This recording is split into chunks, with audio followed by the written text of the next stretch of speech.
사도행전 1장 1절부터 5절까지 저하고 같이 읽겠습니다.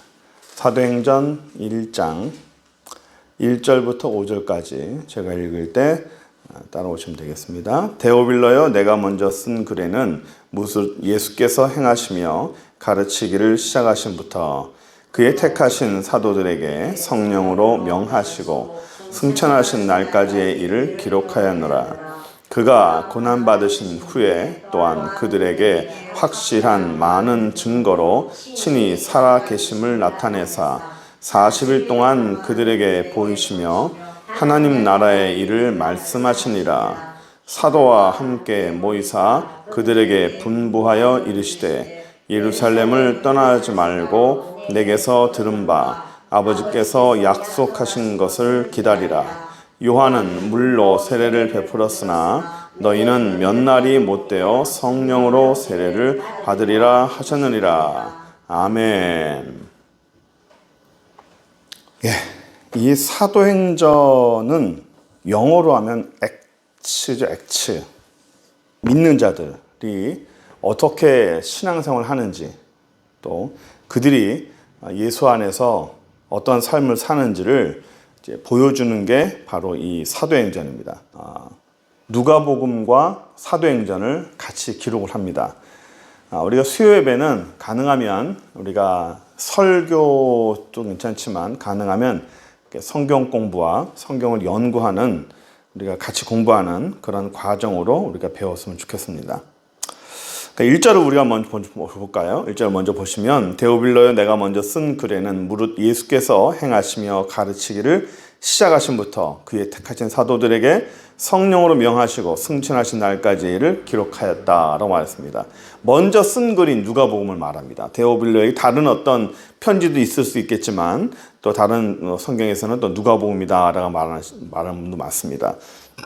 그래서 거기에서는 예수님의 행하시고 가르치기를 시작하신부터의 일들을 기록했어요. 그리고 예수님이 승천하시고 부활하신 그 모든 내용을 기록했는데, 여기 우리가 알고 있지만 예수님께서 이 땅에서 공생의 사역에서 세 가지 하신 큰 일이 있습니다. 우리가 예수님의 공생에, 아주 잘 나온다. 공생의 사역에서 세 개의 큰 일을 했습니다. 하나는 전파, 하나님 나라를 전파했고, 두 번째 가르침, 그리고 뭐죠? 병고침. 복음을 전파하시고 가르치시고 전파하시고, 그래서 이거를 공생애의 3대 사역이라 합니다. 공생애란 예수님께서 세례 받으신 이후에 본격적으로 하나님의 일을 하셨을 때의 그 기기를 예수님께서 십자가에 돌아가신 다음에 그 일들, 그 모든 것을 공생애라고 보통 얘기합니다. 그때 예수님께서 항상 하시는 것은 하나님 나라의 일을 전파하셨고, 그리고 또 가르치셨고, 병을 고치셨어요. 이 모든 것을 하신 것은 누구이기 때문에 했냐면 하나님의 아들이에요. 하나님의 아들이고, 하나님의 아들은 곧 구원자. 누구를 구원합니까? 우리들을. 우리 인생들을 구원하시기 위해서 이 땅에 오신 거예요. 그러니까 예수님께서 이 사복음서에 기록된 예수님은 하나님의 아들로서 오신 거예요. 누가복음은 공관복음이라고 합니다. 공관복음. 공관복음은 같은 관점으로 봤다고 해서 마태, 마가, 누가복음, 이것을 공관복음이라 합니다. 같은 관점으로 봤다고 해서. 요한복음은 달라요.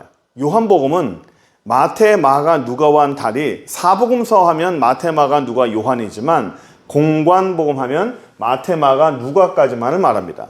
요한복음은 예수님께서 하나님의 아들이다. 메시아이기도 하지만 하나님의 아들, 즉 그분은 곧 하나님이다라는 얘기로 시작을 해요. 우리가 지난번에 얘기했지만 요한복음 얘기하면서 로고스 얘기를 했죠. 로고스라는 것이 우리가 얘기하기를 로고스 기독교 용어, 예수님은 말씀이다, 예수님은 로고스다, 라고 하겠지만 사실은 그 당시 헬라 문화 안에서 있는 로고스는 철학적인 단어였어요. 모든 사람들이 알고 있는 이 땅에 있는 모든 흘러가는 그런 근원자, 뭐 얘기하면 길겠지만 어쨌든 그래서 모든 사람들이 알고 있는 이 모든 것을 주관하는 그런 포스, 어떤 힘, 능력자가 있었는데 그게 바로 하나님이었다. 그 태초에 하나님과 함께 했고 그분이 너희들이 알고 있는 로고스가 바로 하나님이다. 그 하나님이 이 땅에 빛으로 왔고 그 빛이 바로 예수 그리스도다. 그분이 하나님과 동일한 분이다 라는 거죠. 그런데 우리가 그분을 하나님인 줄 알지 못하고 우리가 죽여버렸다.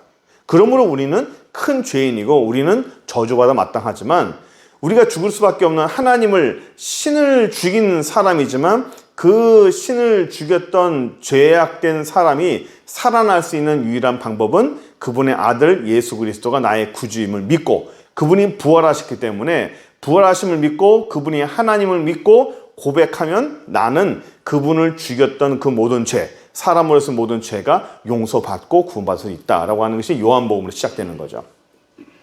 그렇게 해서 예수님께서 하나님의 아들인데 이 땅의 사람들을 구원하시기 위해서 이 땅에 오신 거예요. 하나님의 아들로서 우리가 사도행전 좀 있으면 보겠지만 하나님의 아들이 사람을 구원하기 위해서 이 땅에 오셨다. 그러니까 하나님 자체예요. 하나님 자체가 이 땅의 사람들을 구원하기 위해서 죄 많고 죽을 수밖에 없는 그런 사람들로 오셨다. 우리는 뭐 인본주의가 워낙에 강해져 가지고 사람이 대단하다, 사람은 뭐 사람의 생명, 사람의 인권, 사람이 중요하다 뭐 이렇게 쭉 얘기하지만 사실 하나님께서 사람을 만들 때 사람 자체가 그렇게 귀한 게 아니었어요. 사람은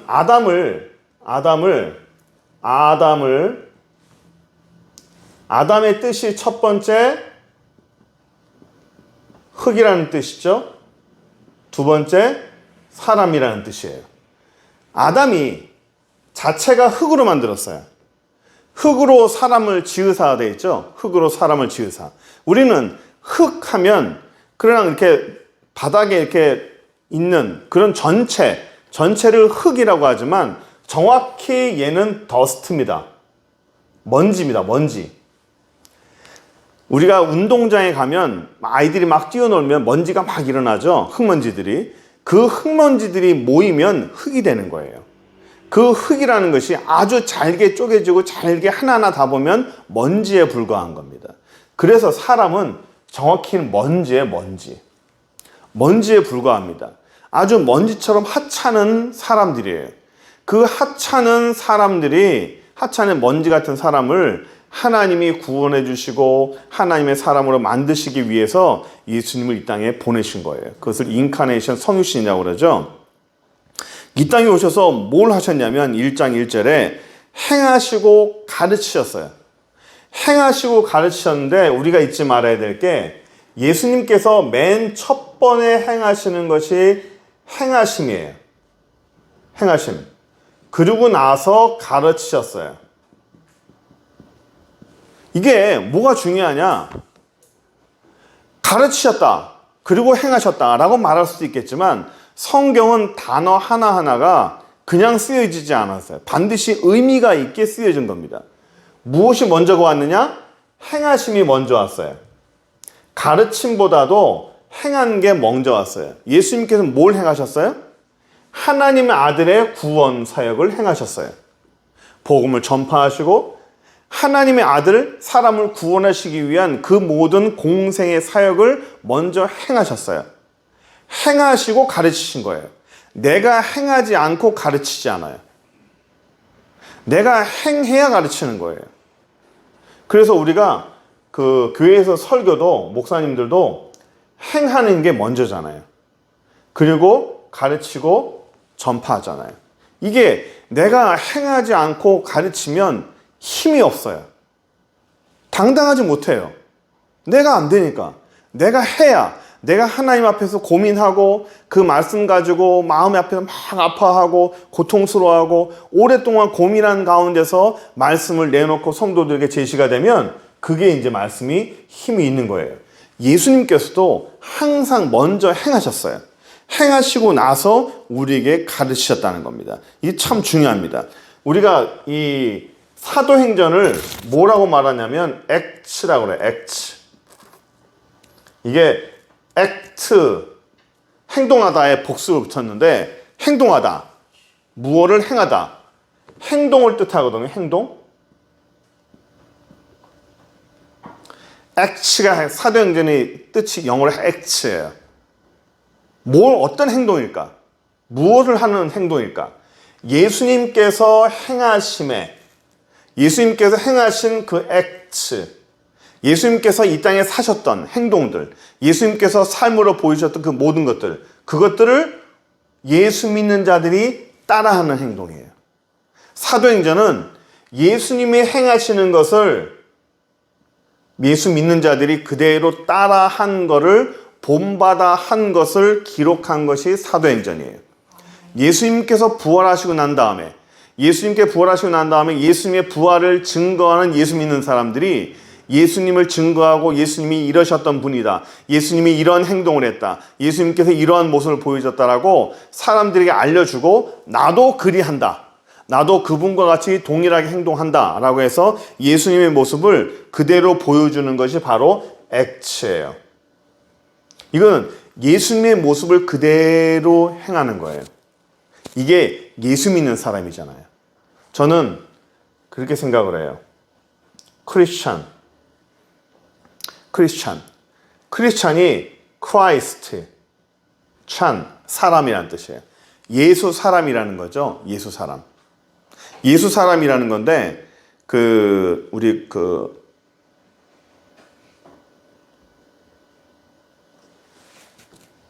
사도행전 11장에 보면 11장 26절인가에 보면 거기서 비로소 그리스도인이라 칭함을 받았어요. 그리스도인이라, 성도라 칭함을 받았어요. 그리스도인이라는 게 크리스찬을 말해요. 그리스도인, 크라이스틴. 이거를 우리나라 말로 직역을 하면 뭐라고 말할까요? 우리나라 말로 크리스찬을 예수쟁이. 그렇죠. 뭐 옛날에 예수쟁이라고 그랬잖아요. 예수쟁이. 쟁이라는 말은 비하하는 말이지만 예수쟁이 또는 예수 사람, 예수 믿는 사람. 사실 예수 믿는 사람이라 하면 예수를 믿는 어떤 신앙의 대상이지만 크리스찬이라는 것은 정확히 얘기하면 예수를 믿는 사람이 아니라 예수 사람이에요. 예수와 내가 동일하다는 거예요. 이게 뭐가 다르냐? 달라요. 예수 믿는 사람과 예수 사람은 달라요. 예수를 믿는 사람은 예수님을 나의 신앙의 대상으로 생각하는 사람이고 흔히 얘기하는 기독교인이라고 말하는 거고, 예수 사람은 예수님과 내가 동일하다는 거예요. 내가 그분이고 그분이 나다. 나의 모습 속에서 예수님이 보이는 사람이에요. 내 모습 속에서 예수님이 보이는 사람이 그 사람이 예수쟁이고 예수 사람이라고 저는 봐요. 그래서 우리가 당신은 기독교 종교가 뭐냐? 기독교입니다. 그거는 교회 다니는 사람을 말하고, 예수 믿는 사람이다. 좀 더 나은 사람이겠죠. 더 나은 것은 예수 사람이다. 나는 예수와 나는 동일한 사람이다. 예수님을 닮는 사람이에요.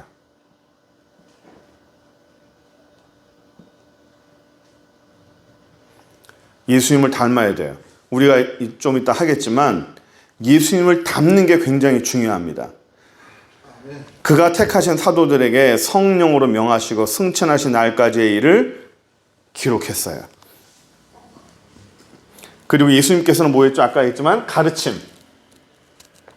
행하시고 가르쳤어요. 마태복음 28장 20절을 보시면 가르쳐 지키게 하라고 그랬어요. 가르쳐 지키게 하라. 가르쳐서 지키게 해라. 가르쳐서 지키게 해라. 가르쳐야겠죠. 가르쳐서 예수가 어떤 사람인지, 예수 믿는 게 무엇인지, 어떻게 믿는 것이 예수 믿는 것인지를 가르쳐서 지키게 하라는 거예요. 그런데 이것은 가만히 보면 이 말은 뭐냐면 지도자에게 하는 얘기예요. 가르치는 사람에게. 그렇죠. 가르치는 사람에게 가르쳐서 지키게 해라 라고 명령하는 거잖아요. 그런데 사실을 보면 배우지 않았는데 어떻게 가르쳐요? 배우지 않았는데 어떻게 다른 사람을 가르칠 수 있겠냐고요. 우리가 많은 사람들이 착각하는 게 뭐냐면 잘 못 배우면서 자꾸 가르치려고 그래요. 내가 잘 모르면서 자꾸 가르치려고 그래. 제자훈련을 오래 하면서도 제가 느낀 건데 사람들이 자꾸 가르치려고 그래. 가르치면서 뭐 배운다나? 물론 가르치면서 배우는 것도 있어요. 그러나 내가 더 배우려고 그래야 돼. 더 많이 배워야 돼요. 많이 배우고 많이 하나님 앞에서 내려놔야 됩니다. 그래야 우리가 말씀대로 사는 거예요. 에베소서 4장 13절 누가 한번 찾아볼까요? 에베소서 4장 13절.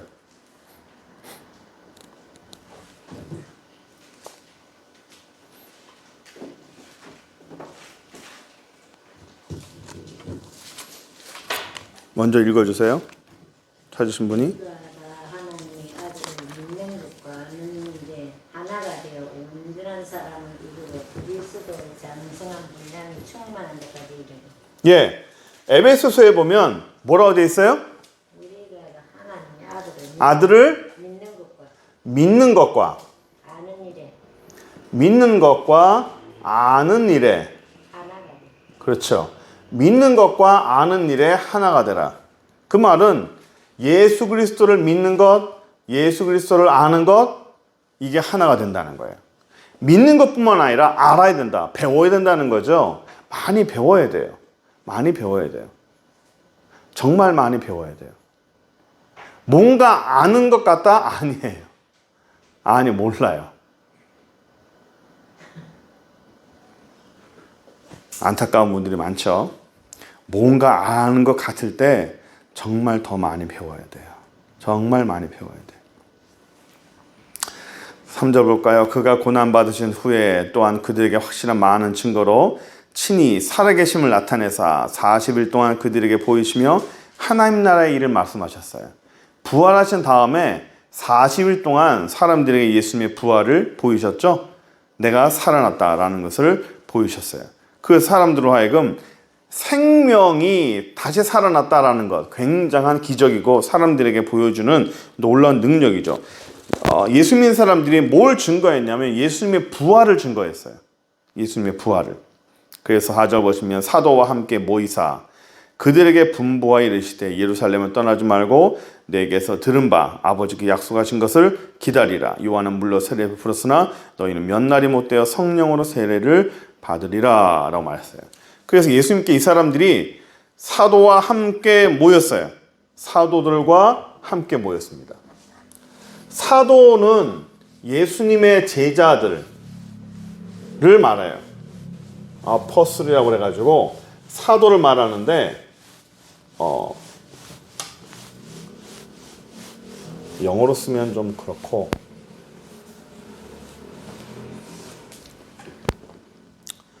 사도들이란 부르심을, 그러니까 보내심을 받은 자예요. 사도는 보내심을 받은 자.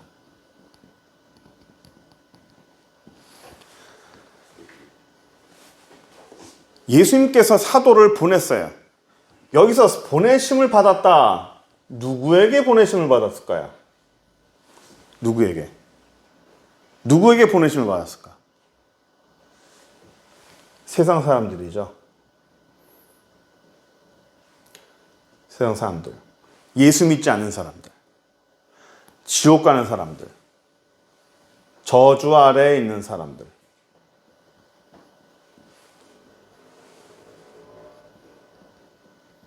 이게 먼저 와야 되는구나. 누가 보냈나요? 네, 예수님이 보냈죠. 하나님 보냈어요. 누가 보냈을까? 누구에게 보냈을까? 대상이 중요한 거예요. 그래서 예수 믿는 사람들에게 예수를 믿게끔 하는 게 참 중요한 것 같아요. 그 안에 이 사도들은 이 사도와 제자 같아요.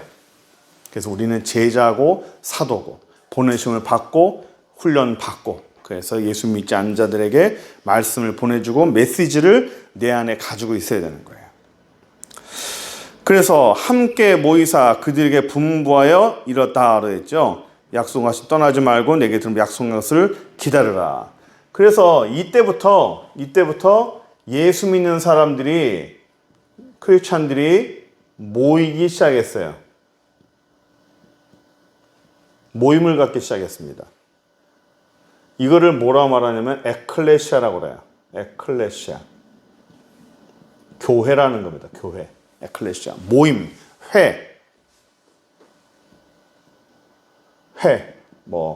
무슨 공동의회 또는 무슨 모임 할 때 회라고 그러죠. 그 회를 말해요. 에클레시아.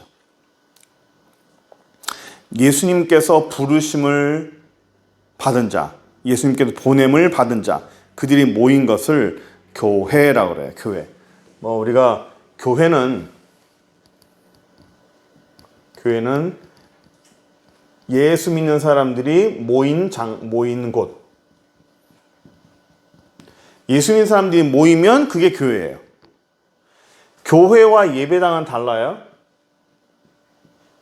예배당은 예배를 드리는 장소예요. 예배 장소. 교회는 예수 믿는 사람들이 모이면 그게 교회예요. 이건 어떤 장소가 아닙니다. 예수 믿는 사람들이 모이면 그거를 교회라고 그래요. 그거를 장소든 모든 공간이든 그것을 교회라고 그래요.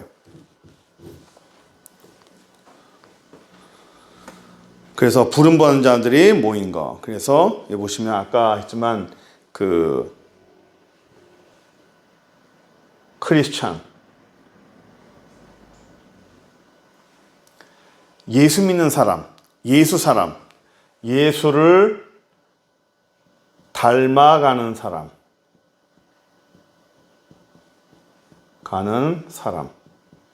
이게 중요한 것 같아요. 예수를 닮아가는 게 중요해요. 예수를 닮아가는 게 뭘까요?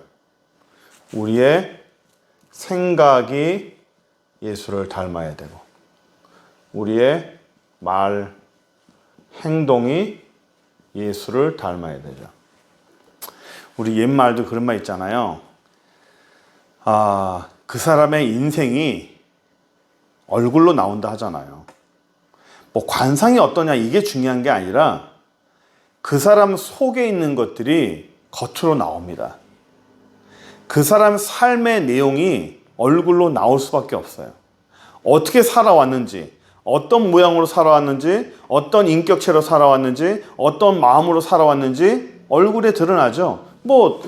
예수 믿지 않은 사람이라도 오랜 세월 살다 보면 어떤 사람을 딱 보면 저 사람 성격이 어떨 것 같아 라고 우리는 대강 짐작을 하죠. 저 사람 좀 힘들 것 같아. 저 사람 성격이 좀 모난 것 같아. 저 사람 참 성격이 참 유순한 것 같아. 참 인격적인 것 같아. 왜 그렇게 판단하죠?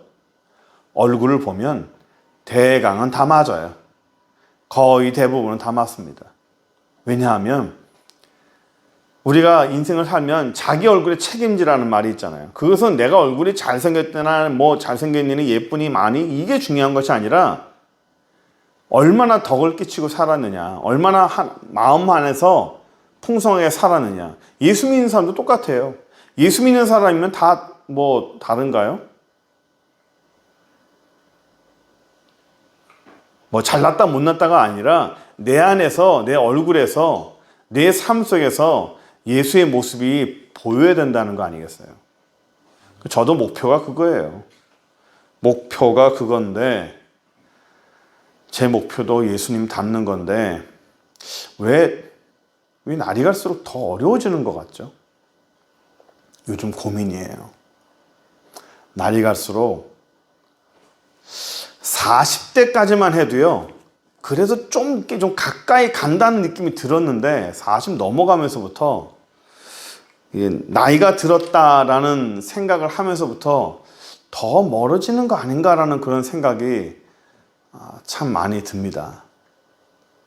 제가 2차 계획을 60세로 잡았는데 60살이 됐을 때 과연 예수님 닮은 모습이, 과연 내 삶 속에서, 내 모습에서 예수님의 모습이 과연 보일까? 이거 택도 없는 소리 하지 마라 라고 하는 사람들이 웃겠지만 제가 봐도 참 어림없는 것 같아요. 어림없는 것 같은데 언제쯤이면 될까? 다시 또 이 불안한 마음은 60세도 도저히 안 될 것 같고 80세로 다시 넘겨야 되는가? 죽을 때나 돼야 이게 되려는가? 참 우리의 숙제인 것 같아요. 그래서 우리의 생각부터 예수님께서 행하시고 가르치시고 우리의 모든 것을 우리가 알리셨듯이 그분의 생각을 담고 예수님이 뭘 원하실까, 나에게 어떤 마음을 원하실까, 이런 말을 하는 것. 성경에서 착함, 진실함, 의로움을 우리가 원하거든요. 착진의라고 그러죠. 착해야 돼요. 어떤 도덕적으로 착한 것이 아니에요. 성령이 내 안에 오시고 예수님이 내 안에 오면 착한 마음이 우리 안에 생겨요. 악한 마음이 아니라 착한 마음이 생겨요. 진실한 마음이 생기고 의로운 마음이 생겨요. 내가 착해져야겠다. 내가 의로워져야겠다. 내가 진실해야겠다. 노력하는 게 아니라 노력하고 애쓰는 것은 그건 조작된 거예요. 조작된 관념이에요. 예수 믿는 사람은 조작된 관념으로 신앙생활하는 것이 아니라 내 안에서 밀려나오는 거예요. 아멘. 내가 찬송해야지, 기도해야지, 내가 어떻게 뭘 해야지 애쓰고 노력하는 게 아니라 이 속에서 자연적으로 되는 거예요. 내 속에서 예수의 영이 자연적으로 그렇게 말하게 하고 예수의 영이 자연적으로 그렇게 찬송하게 하고 예수의 영이 자연적으로 그렇게 주님을 닮아가게끔 하는 게 그게 예수 믿는 사람이에요. 우리가 기독교인이 아니라 예수 사람이 됐으면 좋겠어요. 진짜. 예? 내가 노력하고 애쓰는 게 아니라 내 안에서 예수의 영이 나로 하여금 점점 예수를 닮아갈 수밖에 없게 만드는. 그래 나는 거부할지라도 내 육신이 거부해도 내 안에 있는 성령이, 내 안에 있는 예수의 영이 더 강해서 나로 하여금 예수를 닮게 하는 그런 더 능력이 더 강하게끔, 내 육신이 아무리 죄를 짓고 내 육신이 아무리 예수의 말씀을 거역하려고 해도 예수의 영이 힘이 더 세다는 걸 우리가 알고 그 말대로 그 능력대로 고백하면서 우리가 주님을 닮아가는 저 여러분 되기 바랍니다. 기도합시다. 전능하신 하나님 감사합니다. 주님, 저희가 예수를 닮기 원합니다. 주님, 저희가 예수의 영으로 우리가 힘있게 일어나기 원합니다. 주여 함께하여 주시고 믿음의 큰 진보가 있고 믿음의 큰 변화가 있는 예수 닮은 사람으로서 주여 저희를 붙잡아 주시고 인도하여 주옵소서. 우리의 생각이 예수를 닮기 원합니다. 우리의 말이 예수를 닮기 원합니다. 우리의 성품이, 우리의 인격이, 우리의 전 인격이 예수를 닮기 원하오니 하나님 함께하여 주시고 믿음의 귀한 진보와 귀한 삶이 될 수 있는 저희들 될 수 있도록 인도하여 주옵소서. 예수 그리스도의 이름으로 기도드립니다. 아멘.